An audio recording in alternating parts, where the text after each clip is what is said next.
तो गेहूं के अंदर जब फल बन जाता है, ठीक है, तो उस फल के अंदर क्या होगा, उस फल के अंदर जल की कमी हो जाती है। उस फल के अंदर क्या होगा, जल की कमी हो जाएगी।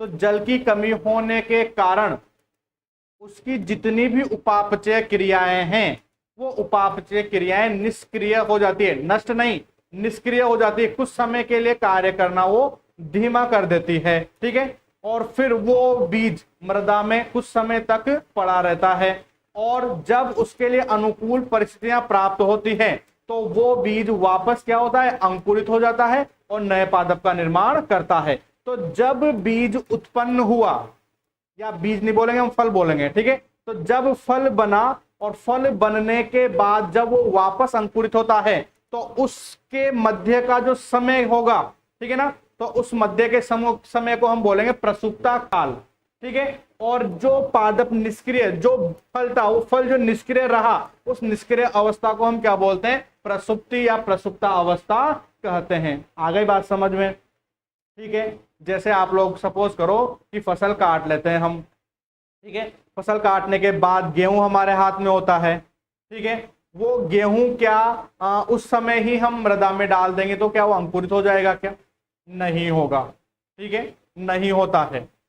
वो मृदा में पड़ा रहेगा, और मृदा में पड़े रहने के बाद जब उसके अंकुरित अवस्था मिलेगी, नमी प्राप्त होगी, उसको पर्याप्त मात्रा में वायु प्राप्त होगी, खाद प्राप्त होगी, तो वो उसके बाद क्या होगा, अंकुरित होगा। तो जिस दिन वो प्राप्त हुआ और जिस दिन वो अंकुरित होता है, तो उसके मध्य का समय तो क्या कहलाएगा, प्रसुप्ता काल, और इस अवस्था को हम क्या बोलते हैं, प्रसुप्ता अवस्था कहते हैं। अलग अलग पादपों की प्रसुप्ता अवस्था अलग अलग होती है। जैसे गेहूं का जो पादप है, उस गेहूं के पादप का जो बीज है, उसका प्रसुप्ता अवस्था तो कितने ही है, 5 माह की। कितने माह की है, 5 माह की। ये तो आप लोगों को कॉमन है, इसको तो याद रखो या मत रखो, कोई दिक्कत नहीं है। 2 एग्जाम्पल बताऊंगा अभी, उन दोनों एग्जाम्पल को आप लोगों को याद रखना है, ठीक है। एक तो है ल्यूपिनस आर्कटिकस, क्या नाम है उसका,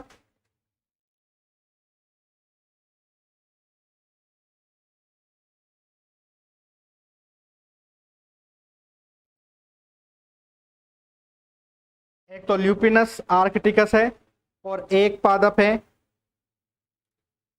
फोयोनिक्स डेक्टिलोफेरा।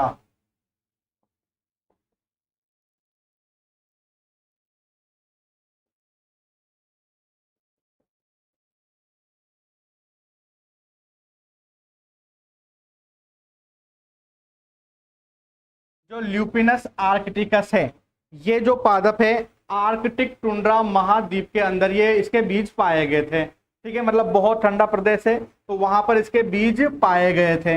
इन बीजों को जब वहां से वैज्ञानिकों ने प्राप्त किया, तो इन बीजों की आयु लगभग इन्होंने बताया कि 10,000 वर्ष पूर्व ये बीज उत्पन्न हुए होंगे, ठीक है। कितने हजार, 10,000 वर्ष पूर्व उत्पन्न हुए थे। तो जब इनको वापस अंकुरित किया, तो ये अंकुरित हो गए। तो मतलब इनका जो प्रसुप्ता काल है वो कितना बताया गया, 10,000 वर्ष इनका बताया गया है। फिर एक और है, मृत सागर के पास किंग हेराल्ड के महल थे। मृत सागर है कहीं, और वहां पर क्या थे, किंग हेराल्ड का महल था। तो उस महल से खजूर की एक प्रजाति के बीज प्राप्त हुए। खजूर की कौन सी प्रजाति थी, फोयोनिक्स डेक्टिलोफेरा के बीज प्राप्त हुए। इनकी जो आयु बताई गई वो लगभग 2000 वर्ष बताई गई, ठीक है। तो 2000 वर्ष इसका क्या है, प्रसुप्ति काल। तो और तो पादप की याद रखना मत रखना, इन दोनों के आप लोगों को याद रखने ही है 100%, ठीक है ना, क्योंकि ये दोनों एग्जाम्पल एग्जाम में आ सकते हैं, पूछ सकते हैं, ठीक है। आगे बात समझे प्रसुप्ता की, लिखो।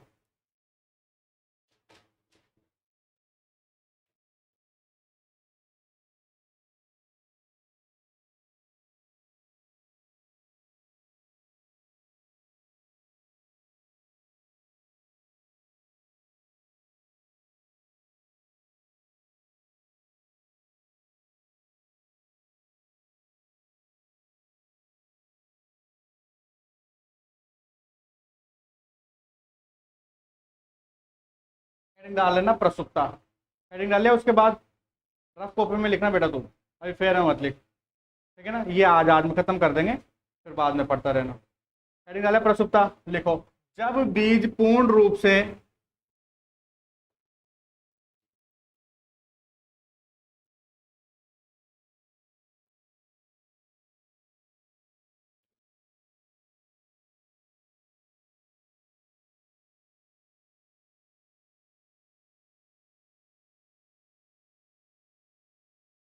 जब बीज पूर्ण रूप से विकसित व परिपक्व हो जाते हैं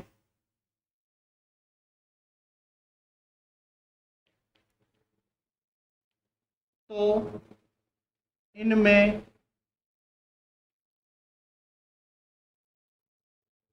जल की कमी आ जाती है।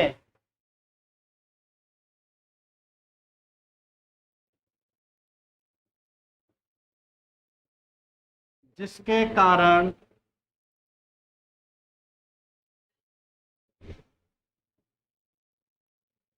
इन बीजों की उपापचय क्रियाएं धीमी या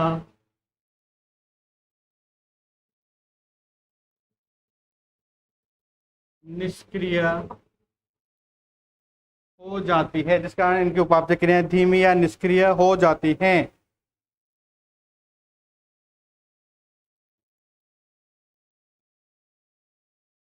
और ये लंबे समय तक मृदा में निष्क्रिय अवस्था में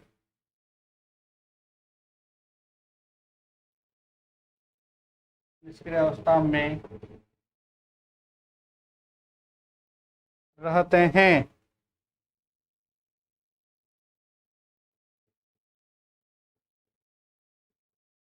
बीजों की इस निष्क्रिय अवस्था को ही प्रसुप्त अवस्था कहते हैं।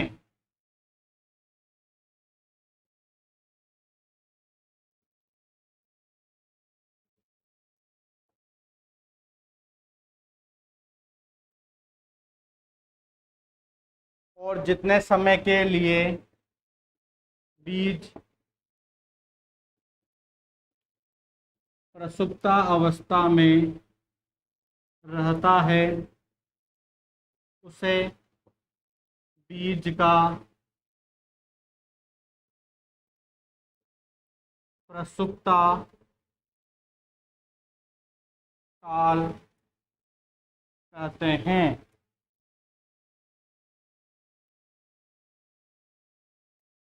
गेहूं के बीजों का प्रसुप्ता काल 5 माह का होता है।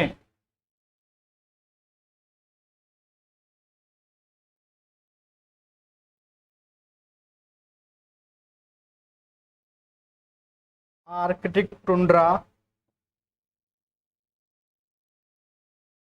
महाद्वीप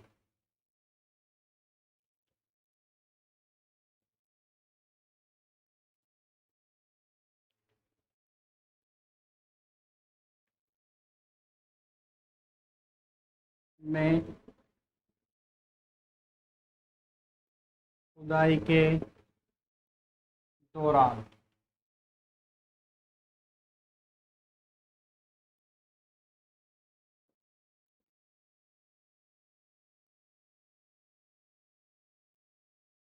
दौरान ल्यूपिनस आर्किटिकस के बीज प्राप्त हुए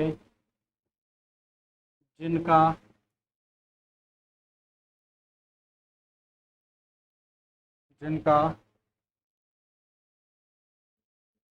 प्रसुप्ता काल 10,000 वर्ष था।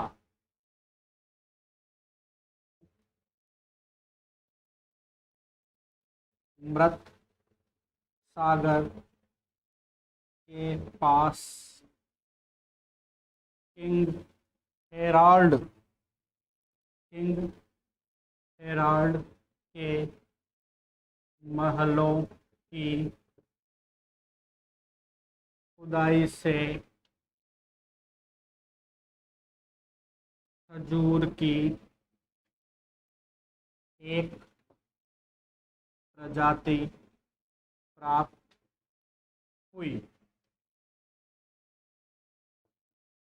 जिसे फोयोनिक्स डैक्टिलोफेरा, जिसे फोयोनिक्स फोएनिक्स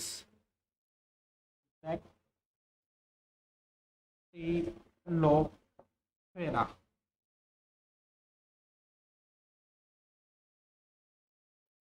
नाम दिया गया, जिसका प्रसुप्ता काल 2000 वर्ष था।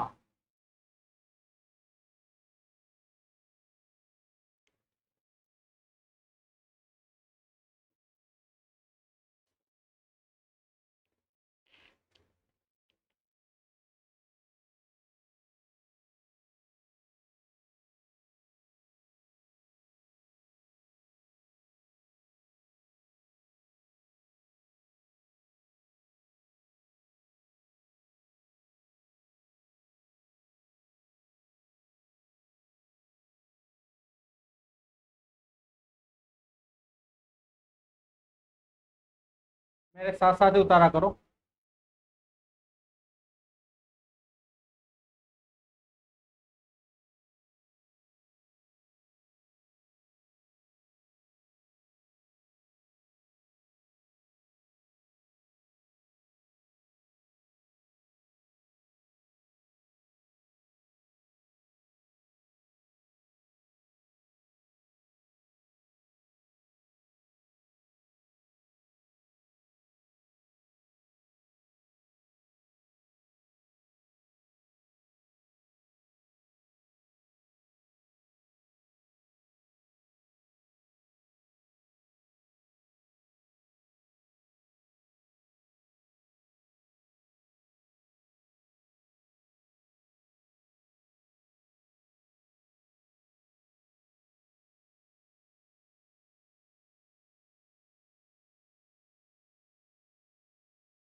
उतार लिया।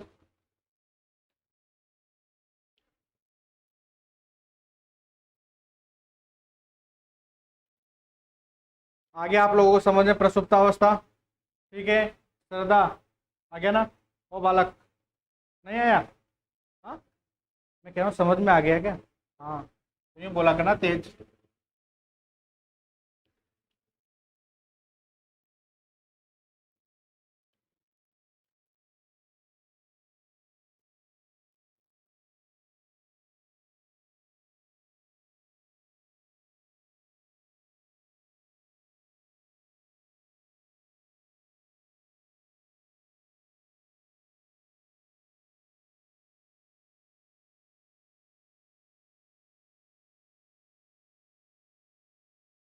अब अगला हेडिंग पढ़ेंगे हम।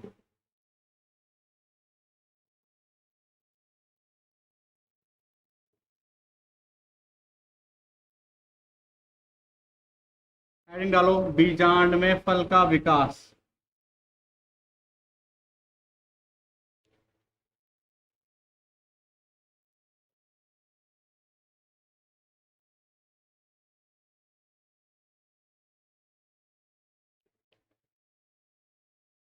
डाले हेडिंग। अब देखो, आप लोगों को मैंने बीजांड की, अंडाशय की, सबकी संरचना बता दी, ठीक है। तो जब बीजांड में बीज बनेगा, अंतिम अवस्था हमने बीज की पढ़ी थी, तो जब बीजांड में बीज बनता है तो बीज बनने के साथ साथ किसका निर्माण होगा? फल का विकास भी होता है, ठीक है। इस समय जो अंडाशय की भित्ति होती है, उस अंडाशय की भित्ति में संरचनात्मक व कार्यात्मक परिवर्तन होते हैं। मतलब उसकी संरचना में कुछ परिवर्तन होगा और उसकी कोशिकाओं में कुछ कार्य की परिवर्तन होगा। मतलब वो जो पहले कार्य कर रहे थे उस कार्य में परिवर्तन होगा।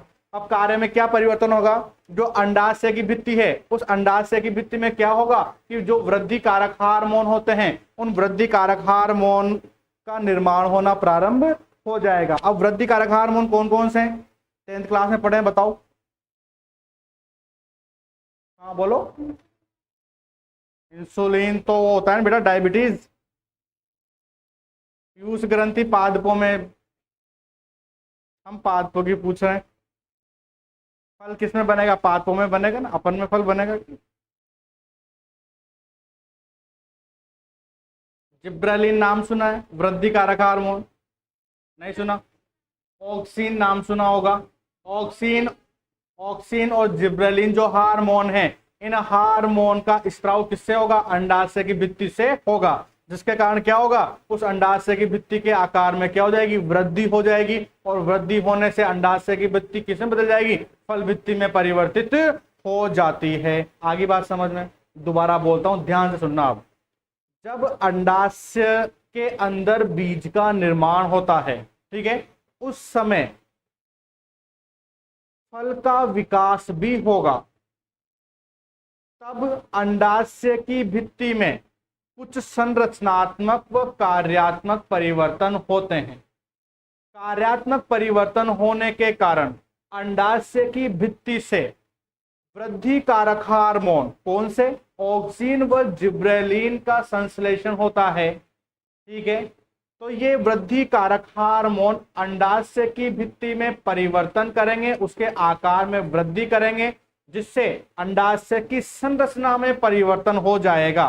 बोला था संरचनात्मक और कार्यात्मक परिवर्तन। कार्यात्मक तो क्या हुआ, उन्होंने ऑक्सीन और जिब्रेलिन का संश्लेषण किया, जिससे अंडाशय की भित्ति का आकार बढ़ गया, उसकी संरचना में वृद्धि हो गई। तो अंडाशय की भित्ति में संरचनात्मक और कार्यात्मक परिवर्तन होते हैं, जिसके कारण वो अंडाशय की भित्ति फल भित्ति में परिवर्तित हो जाती है। ठीक है, 3 भित्तियां बनती है फल के अंदर। ठीक है, बाह्य भित्ति, मध्य भित्ति और अंतः भित्ति। जो बाह्य, आम की परिकल्पना कर लो, आम में ऊपर जो छिलका होगा वो क्या होगा, बाह्य भित्ति। जो उसका गूदे वाला भाग होगा, मध्य भित्ति। और उसके जब गूदे वाला भाग खत्म हो जाता है तो उसकी जो गुठली होती है उसके ऊपर एक लेयर पाई जाती है, बिल्कुल पतली लेयर होती है, उसको हम बोलते हैं अंतःफल भित्ति। इसमें भी नहीं समझ में आ रहा हो तो आप लोग नारियल की परिकल्पना कर लो। जो छिलका हम छीलते हैं वो बाह्य भित्ति, उसके अंदर कटोरी निकलती है वो मध्य फल भित्ति, जो अंदर वाला भाग होता है गिरी वाला भाग वो अंतः फल भित्ति। ठीक है, जितने भी फल होते हैं उन सब फलों के अंदर हम कौन सी भित्ति को खाते हैं, मध्य फल भित्ति को। लेकिन अपवाद स्वरूप क्वेश्चन पूछा जाएगा, नारियल में कौन सी फल भित्ति को खाया जाता है, छिलके को खाते हैं क्या हम, अंतः फल भित्ति को खाते हैं। ठीक है ना, कटोरी को भी नहीं खाते हम, वो जो टाइट वाला भाग है ना उसको भी नहीं खाते, और जो अंदर वाला भाग होता है उसको खाते हैं। तो ये नारियल का एग्जाम्पल याद रखना है। सभी पादपों में तो किसको खाया जाएगा, सभी पादपों में किसको, फल को, मध्य फल भित्ति, लेकिन नारियल में क्या खाया जाएगा, अंतः फल भित्ति। आगे बात समझ में, ठीक है, लिखो।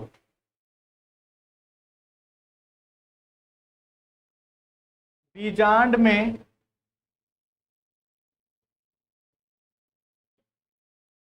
बीज के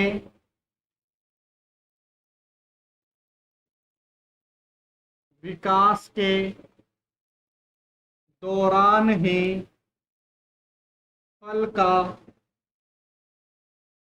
विकास या निर्माण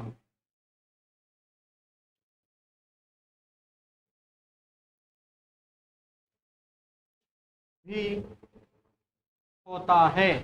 बीजांड में बीज के विकास के दौरान फल का निर्माण भी होता है।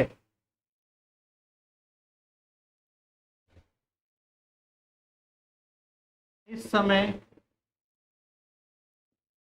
अंडाशय की भित्ति में संरचनात्मक व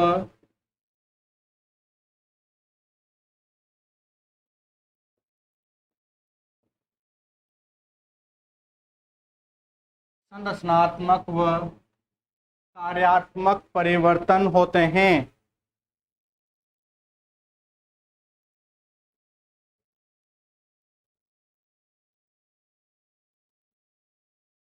जिसके कारण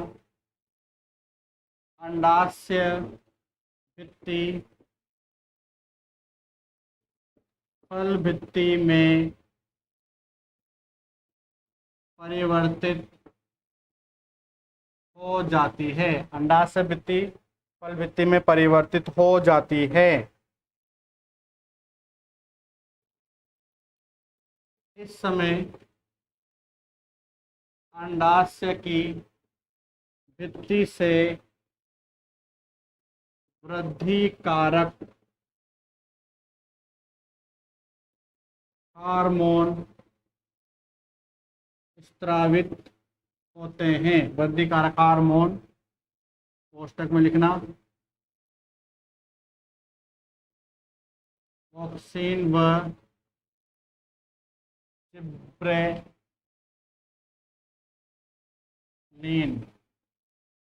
और हार्मोन स्रावित होते हैं।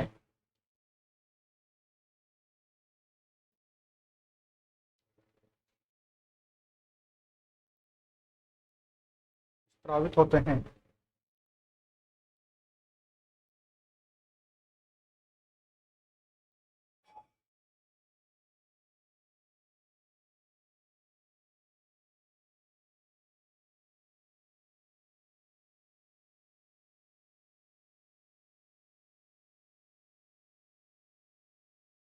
इसके कारण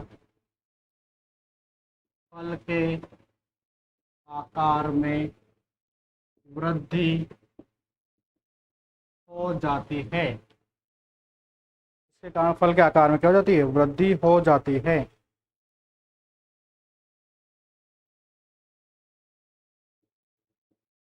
और इस फल में 3 वित्तियों का निर्माण होता है। नंबर 1 बाह्य भित्ति,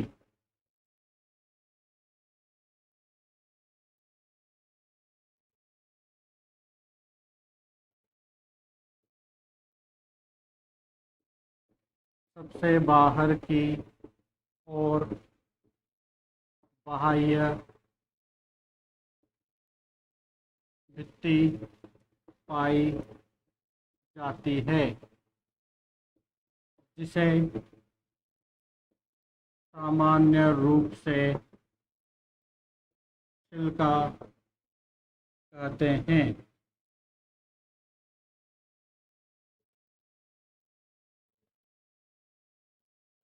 मध्य भित्ति,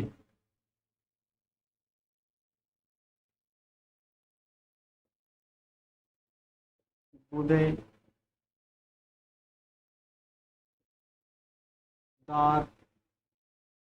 वाले भाग को मध्य भित्ति कहते हैं। अधिकांश फलों में मध्य फल भित्ति को खाया जाता है।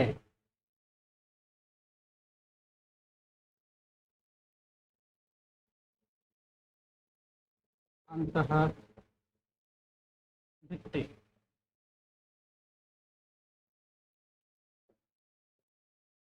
सबसे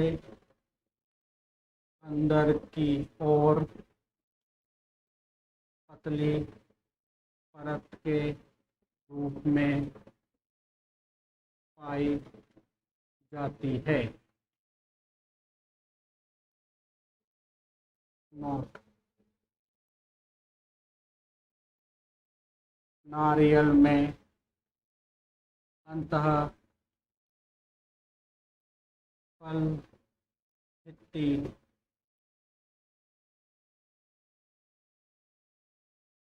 को खाया जाता है।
डायग्राम भी बनाना।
ये जो पास में बनाया ना वो वाला नारियल है, ठीक है ना, वो आधा कटा हुआ है, जैसे अपन काट दे बीच में फिर अपन यो दिखाए ना, वो है।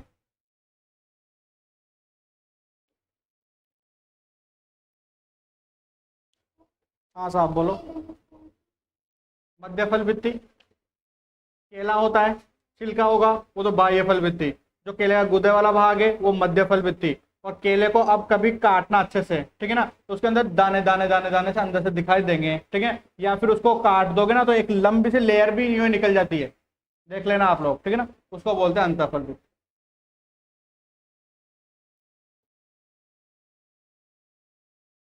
आगे बालक समझ में, ठीक है, कोई दिक्कत नहीं है।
बना लिया।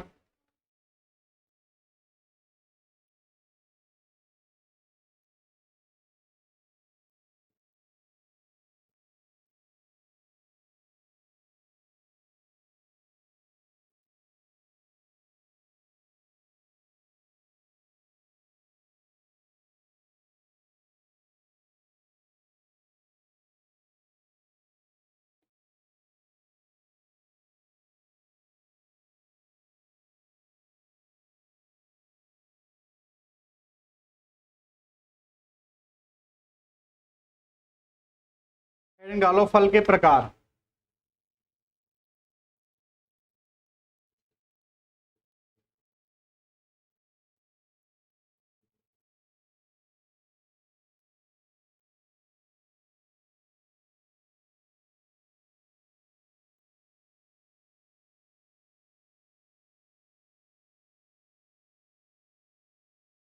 देख लिया। अब देखो, फल में फलों के दो प्रकार बताए गए हैं, एक तो वास्तविक फल और एक आभासी फल। वास्तविक फल किसे कहेंगे? ऐसे फल जिनका निर्माण किसके द्वारा होता हो? अंडाशय के द्वारा होता हो, ठीक है, या हम बोले बीजांड के द्वारा होता हो, ठीक है। तो ऐसे फल जिनका निर्माण बीजांड के द्वारा होता है या अंडाशय के द्वारा होता है, उन्हें तो हम क्या बोलेंगे? वास्तविक फल कहते हैं। जैसे आम, नारियल, इनका विकास किसका, जो अमरूद, इनका विकास किसके द्वारा होगा, इनका निर्माण किसके द्वारा होगा, अंडाशय की वित्त के द्वारा ही होता है। लेकिन ऐसे फल जिनका विकास या जिनका निर्माण अंडाशय के द्वारा न होकर पुष्प के अन्य भागों से हो, जैसे सेब, सेब का निर्माण होता है पुष्पासन के द्वारा। जो पुष्प जिस पर आश्रित होता है ना, जहां पर पुष्प लगा हुआ होता है, उस स्थान को बोलते हैं पुष्पासन। तो उसमें क्या होता है कि जो पुष्पासन वाला भाग होता है, वो पुष्पासन वाला भाग ही फूल कर मोटा हो जाता है। तो उसे हम क्या बोलते हैं, आभासी फल कहते हैं। आगे बात समझ में। फल कितने प्रकार के, कौन कौन से, वास्तविक का मतलब ऐसे फल जो अंडाशय से बने हुए हों उनको क्या बोलेंगे हम, वास्तविक फल। और ऐसे फल जो अंडाशय से नहीं बने हों, आभासी फल, पुष्प के अन्य भागों से बने हों। जैसे एग्जाम्पल सेब, सेब किससे बना है, पुष्पासन से बना है। ठीक है, लिखो। फल के प्रकार डाल लिया, इसमें एक लाइन लिखो। फल के दो प्रकार होते हैं। नंबर 1 लिखना, वास्तविक फल।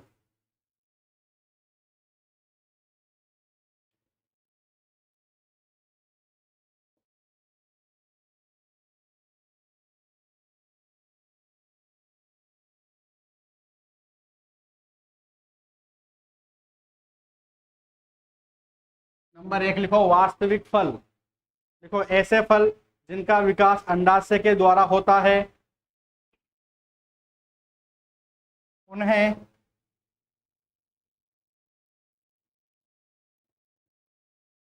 वास्तविक या यथार्थ फल कहते हैं। आम, नारियल,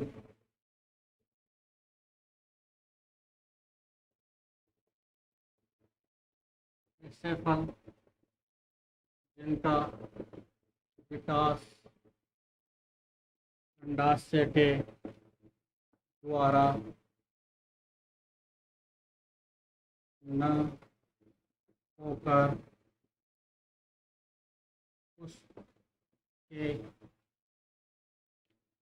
पुष्प के अन्य भागों से हो, जैसे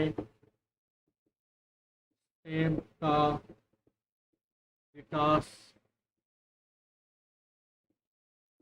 पुष्पासन के द्वारा होता है, तो इन्हें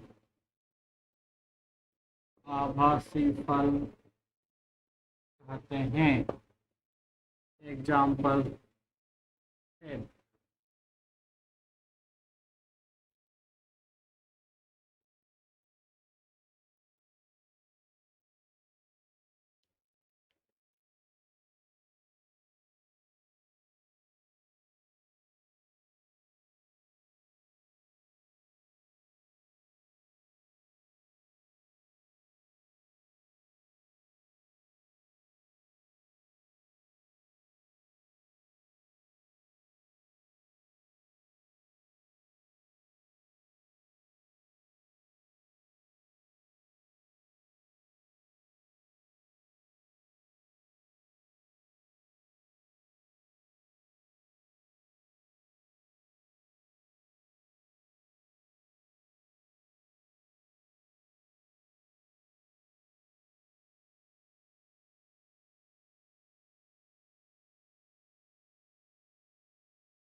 अगला हेडिंग,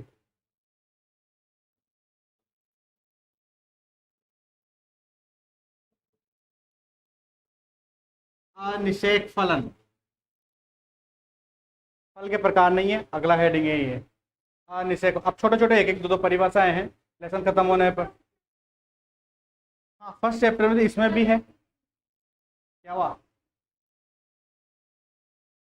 हाँ, अनिषेक जनन की। जैसे क्या होता है अनिषेक जनन, बिना ही। अब देखो, अनिषेक फलन का मतलब क्या है कि ऐसे फल जिनका विकास क्या हो, बिना निषेचन की क्रिया के द्वारा ही होता है, उन्हें हम क्या बोलते हैं, अनिषेक फलन, ऐसे फल जिनका विकास क्या हो, बिना निषेचन की क्रिया के द्वारा होता है, उन्हें हम क्या बोलते हैं, अनिषेक फल, और इस क्रिया को अनिषेक फलन कहते हैं। जैसे केला, याद है एग्जाम्पल, वहां शायद अनिषेक जनन लिखाया था, ठीक है, तो परिभाषा याद रह जाएगी आप लोगों को, बोलो।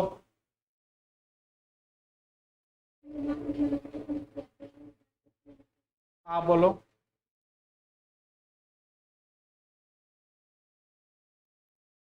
ठीक है, बिना निषेचन क्रिया के द्वारा उसका निर्माण हो फल का, ठीक है, लिखो परिभाषा।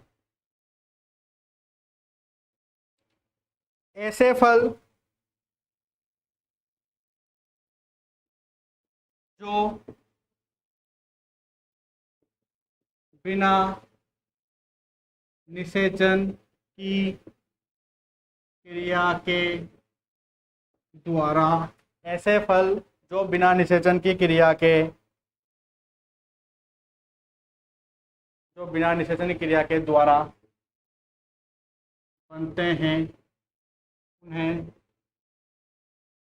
अनिषेक फल कहते हैं, और इस क्रिया को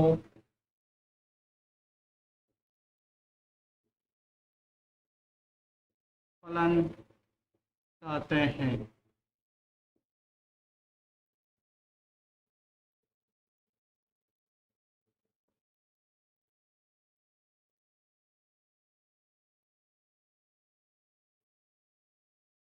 अनिषेक फलन कहते हैं।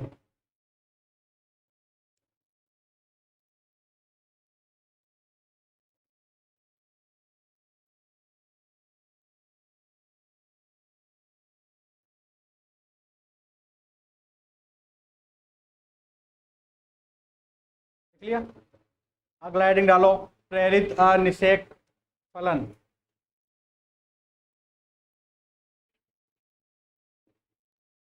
डाले हेडिंग। अब देखो, जब जायांग के वृत्तिकाग्र पर, जायांग वाला ये भाग होता है, स्त्री केसर वाले भाग को हम जायांग बोलते हैं, ठीक है, तो जब जायांग के वृत्तिकाग्र पर, मतलब ये वाला भाग वृत्तिकाग्र पर क्या करें हम, वृद्धि कारक हार्मोन का छिड़काव कर दिया जाए। वृद्धि कारक हार्मोन का नाम बताओ, आप बताओ। वृद्धि कारक हार्मोन, ऑक्सिन और जिब्रेलिन। माइंड, जब जायांग के वृत्तिकाग्र पर वृद्धि कारक हार्मोन का छिड़काव कर दिया जाए, ऑक्सिन और क्या था,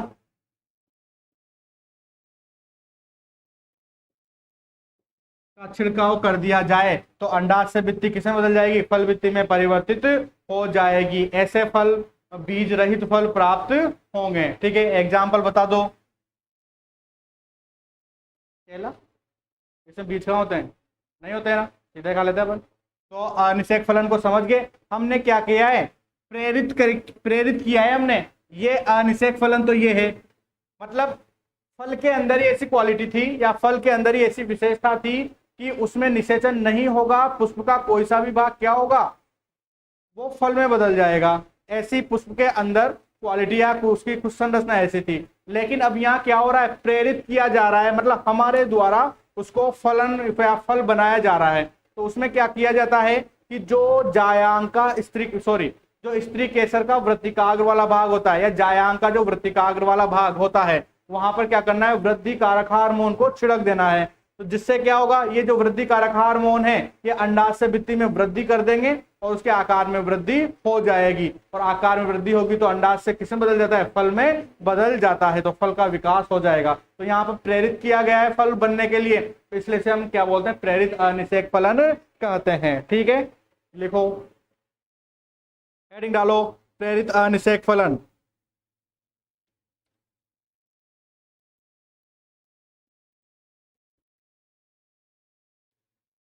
यदि जायांग के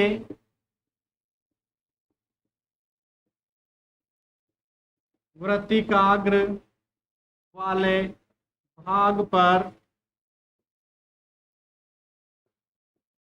वृद्धि कारक हार्मोन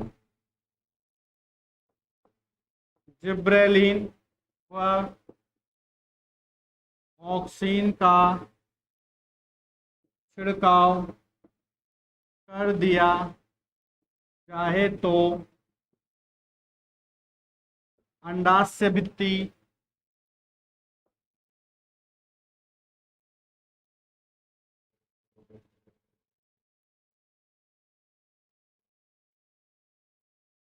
फल भित्ति में बदल जाती है। इसे प्रेरित अनिषेक फलन कहते हैं। इस क्रिया द्वारा बीज रहित फल बनते हैं। एग्जाम्पल,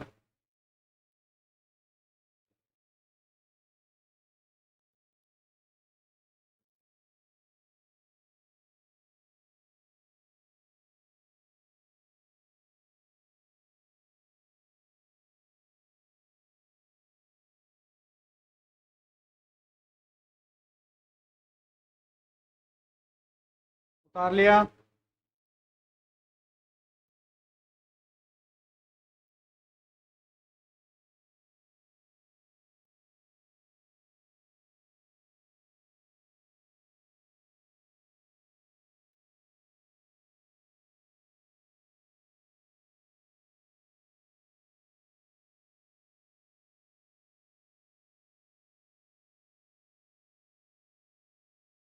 अगला हेड डालो, असंग जनन।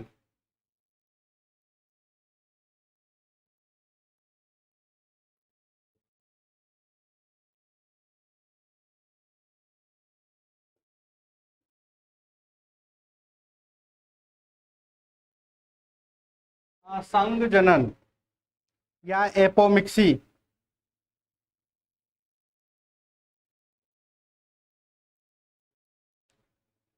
हेडिंग।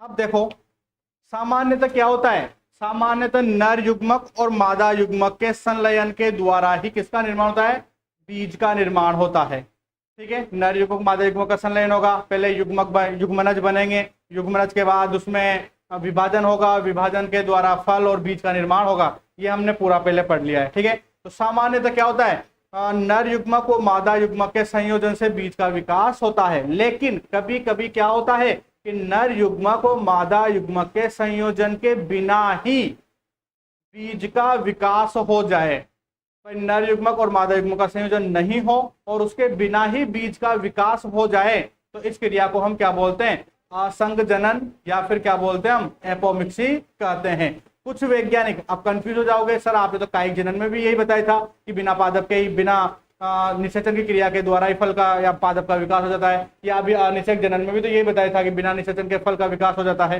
यही तो बता रहे थे हम। तो कुछ वैज्ञानिक क्या बोलते हैं कि कुछ वैज्ञानिक इस क्रिया को कायिक प्रवर्धन भी कहते हैं, कुछ वैज्ञानिक इस क्रिया को अनिषेक जनन भी कहते हैं। ठीक है, विंकलर नामक वैज्ञानिक ने सबसे पहले इसको बताया था। तो कंफ्यूज मत होना, परिभाषा एक जैसी है, नाम तीनों के अलग अलग हैं। आगे बात समझ में, शब्द का ध्यान रखना, जब बीज के बारे में पूछे तो ये वाली परिभाषा लिखनी है, फल के बारे में पूछे तो इससे पहले लिखाई थी वो लिखना है, बस इतना सा ध्यान रखना है और सब में वही आएगा। ठीक है, असंग जनन की परिभाषा लिखो, सामान्यतः नर तथा मादा युग्मक के संयोजन से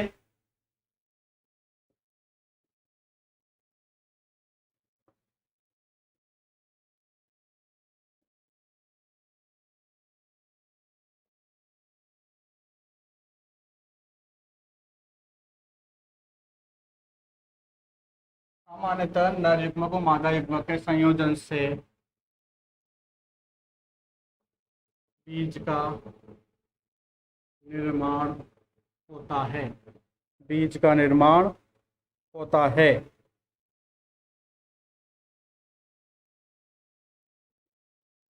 लेकिन कुछ पादपों में नर युग्मक व मादा युग्मक के संयोजन के बिना ही बीज का निर्माण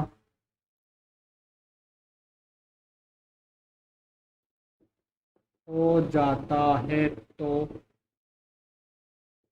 इस क्रिया को असंग जनन या एपोमिक्सी कहते हैं।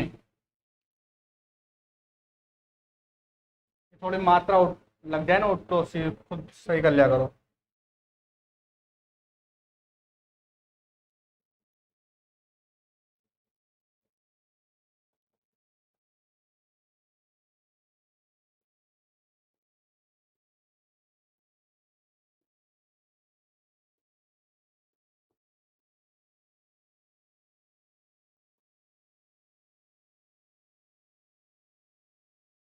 सर्वप्रथम असंग जनन की खोज विंकलर नामक वैज्ञानिक ने की थी।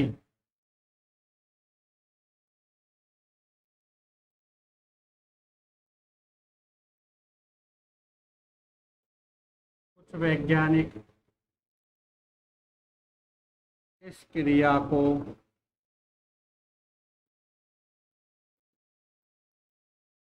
कायिक प्रवर्धन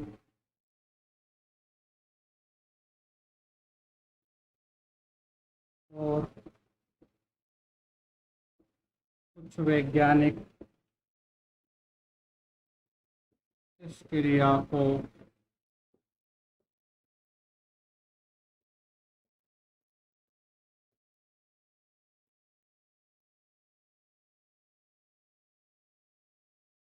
अनिषेक फलन भी कहते हैं।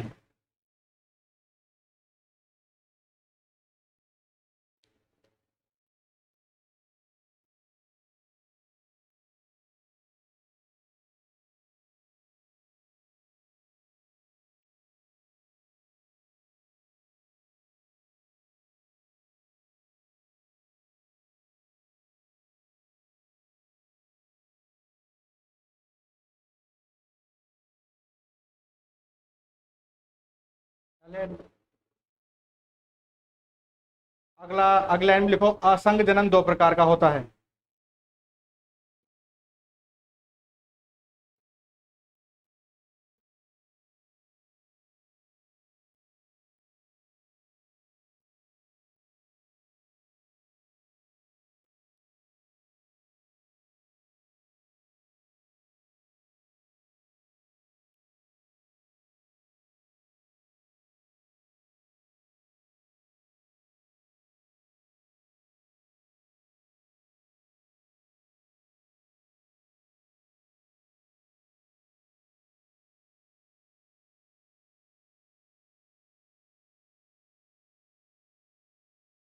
कितने प्रकार का? दो प्रकार का। एक तो युग्म को, हेडिंग मत डालना अभी।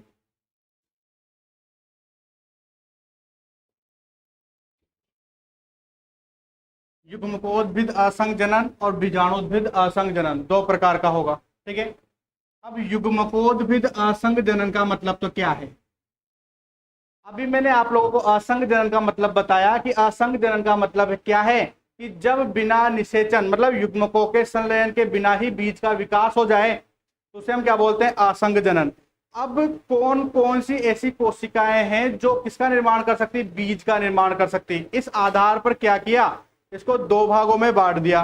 एक तो बांट दिया युग्मकोद्भिद। अब युग्मक, युग्मक से मतलब क्या हो गया? नर युग्मक और मादा युग्मक। ठीक है। नर युग्मक तो फल का विकास करेगा नहीं। अब मादा युग्मक क्या करता है? फल का विकास करता है। तो ध्यान से देखो आप लोग, ये रहा भ्रूण कोश। भ्रूण कोश में कौन कौन सी संरचनाएं होती हैं? ये अंदर वाली, इसका क्या नाम था? अंड कोशिका। दोनों पास वाली कोशिकाओं के नाम बोलो। सहायक कोशिका। ऊपर वाली तीनों कोशिकाएं,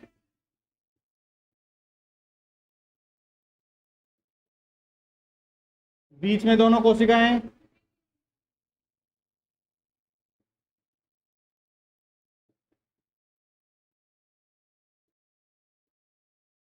ठीक है। तो युग्मकोद्भिद असंग जनन, अब ये रहा युग्मक, ये ना युग्मक, कौन सा, मादा युग्मक, ठीक है। तो जब बीजांड में अगुणित कोशिकाएं, ये सब अगुणित थी, आप लोगों को बताया था मैंने, ये एन, ये एन, ये एन, एन एन, ये सब अगुणित कोशिकाएं थी। क्वेश्चन पूछा गया था बोर्ड में कि जो भ्रूण कोष होता है वो कितने कोष के, वो कितने केंद्र के होता है, 7 कोशिका व 8 केंद्रक, 3 3 6 और 1 7, 7 तो कोशिका है, इनमें कितने केंद्रक है, 1 2 3, 2 5 और 3 8, ये क्वेश्चन था। तो ध्यान से सुनो, 7 कोशिकाएं व 8 केंद्रक है इसके अंदर, तो ये क्या सब, ये सब कोशिकाएं क्या है, अगुणित कोशिकाएं हैं, ठीक है। तो क्या होगा, युग्मकोद्भिद असंग जनन का मतलब क्या है कि जब बीजांड में पाई जाने वाली अगुणित कोशिकाओं में, ये सब अगुणित कोशिकाएं हैं, अगुणित कोशिकाओं में बिना निषेचन की क्रिया के द्वारा ही किसका विकास हो जाए, बीज का निर्माण हो जाए, तो उसे हम क्या बोलते हैं, युग्मकोद्भिद असंग जनन कहते हैं। आगे बात समझ में, लेकिन इसमें एक और है,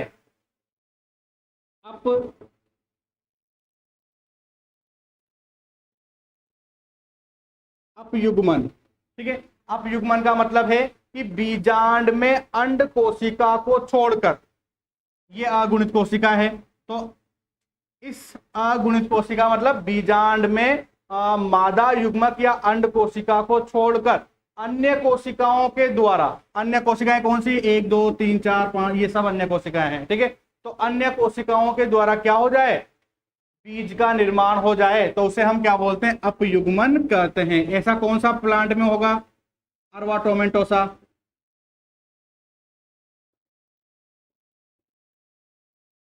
ये प्लांट का नाम है, ठीक है, याद रखना है आप लोगों को, ये अलग से एग्जाम्पल है। तो ये युग्मकोद्भिद असंग जनन का मतलब समझ गए। फिर आता है बीजाणुद्भिद असंग जनन। बीजाणुद्भिद असंग जनन का मतलब है कि जो बीजांड है, उस बीजांड की द्विगुणित कोशिका में, अब ये बीजांड की जो भित्ति थी वो किसकी बनी हुई थी, बताओ, कुछ भी याद नहीं रखते,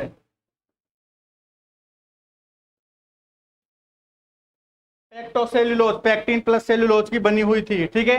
तो जो बीजांड की भित्ति या जो भ्रूण कोष की भित्ति होती है, ये भ्रूण कोष की भित्ति सभी कोशिकाएं कौन सी अवस्था में होगी, 2n अवस्था में, और ये बनाया पूरा बीजांड, ये बीजांड भी कौन सी अवस्था में है, 2n अवस्था में है। तो बीजांड की किसी भी 2n कोशिका के द्वारा बीज का विकास हो जाए, तो उसे हम क्या बोलेंगे, बीजाणुद्भिद असंग जनन कहते हैं। आगे बात समझ में, ठीक है। युग्मकोद्भिद में तो क्या लिखोगे, युग्मकों के द्वारा, ठीक है ना, युग्मक या मादा युग्मक यही है।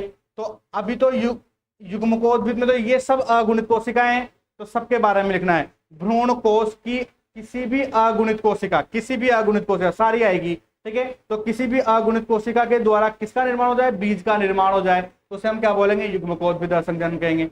अब यहाँ पर इसको छोड़ना है और बाकी सभी अगुणित कोशिका, तो भ्रूण कोष की बीजांड को, सॉरी, अंड कोशिका को छोड़कर अन्य अगुणित कोशिकाओं के द्वारा किसका निर्माण हो, बीज का निर्माण हो, तो उसे हम क्या बोलेंगे, अपयुग्मन कहेंगे।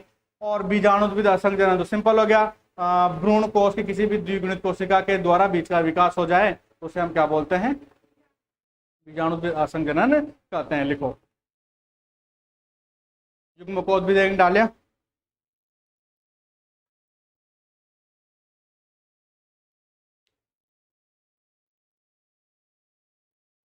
जब बीजांड की, जब बीजांड की कोई भी अगुणित कोशिका, जब बीजांड की कोई भी अगुणित कोशिका, कोष्टक में लिखना, अंड कोशिका,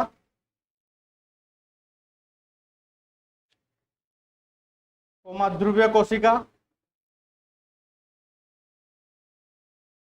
अंड कोशिका, कोमा ध्रुवीय कोशिका, कोमा प्रतिव्यासांत कोशिका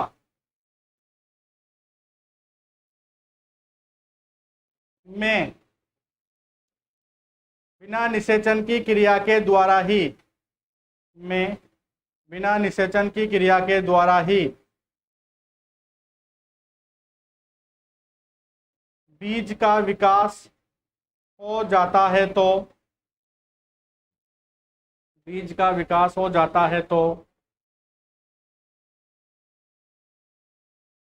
हो जाता है तो इसे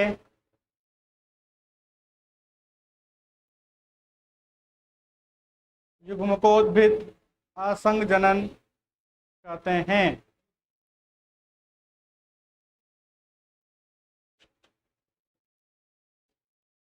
ठीक है, बाकी का हम कल लेंगे।